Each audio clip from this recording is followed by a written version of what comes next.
365 दिवस 365 नाश्त्याचे पदार्थ. बरं हा फक्त पदार्थ आहे का? अजिबात नाही.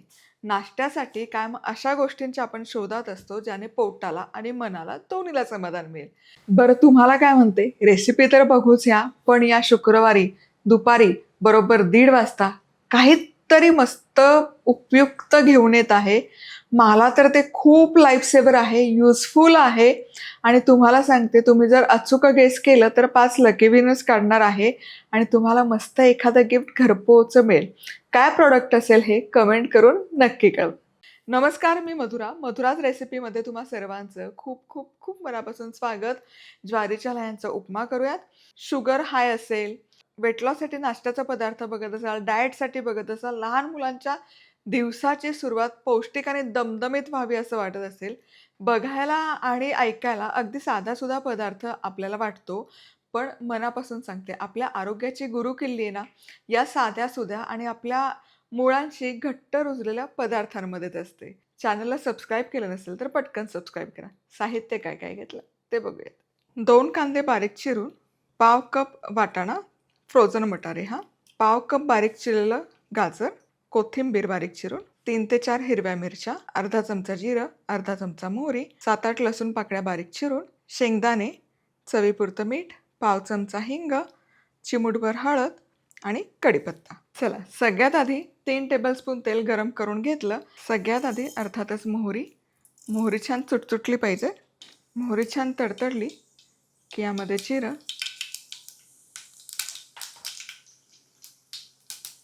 लसूण बारीक चिरलेला चांगलं मिसळून घेऊया. हलकासा सोनेरी रंग आला पाहिजे. लसूण छान परतून झाला की आता यामध्ये शेंगदाणे घालूयात आणि शेंगदाणे पण हलकेसे तळून घ्यायचे.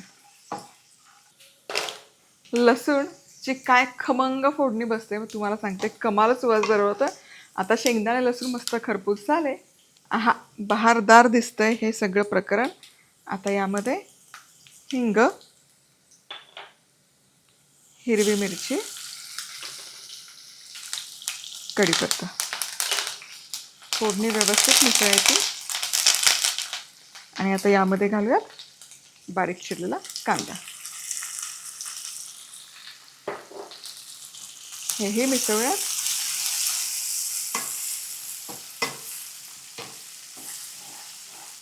कांदा हलकासा मऊ होईपर्यंत परतून घ्यायचा. कांदा आपला परतून होतोय तोवर ज्वारीच्या लाह्या घ्यायच्या. एखादी अशी चाळणी घ्यायची, त्यावर या लाह्या घालून घ्यायच्या. पाणी घालूयात आणि लाह्या फक्त धुवून घ्यायच्यात. सोक बीक अजिबात करायची गरज नाही.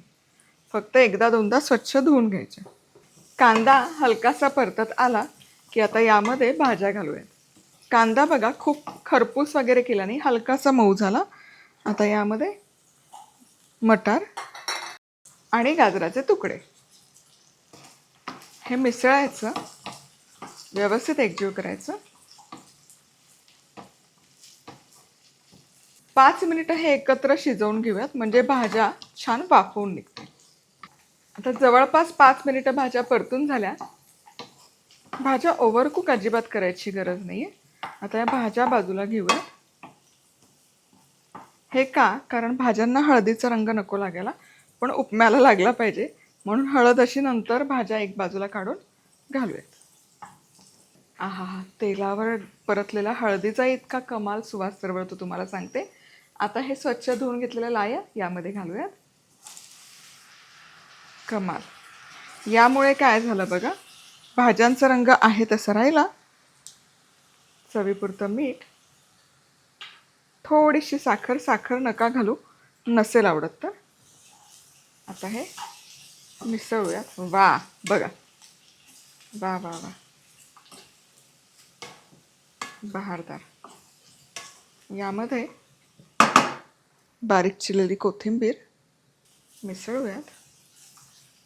यावर झाकण ठेवूयात.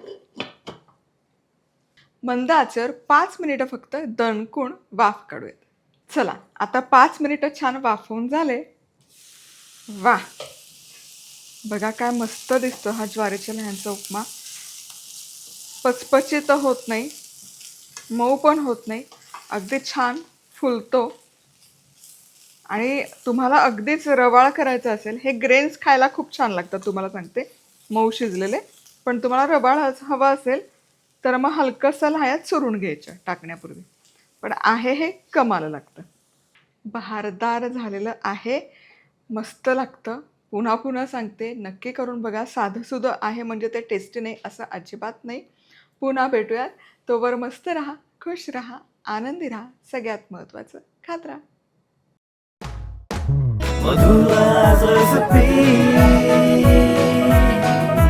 मधुराज रेसिपी, महाराष्ट्राची अस्सल चव.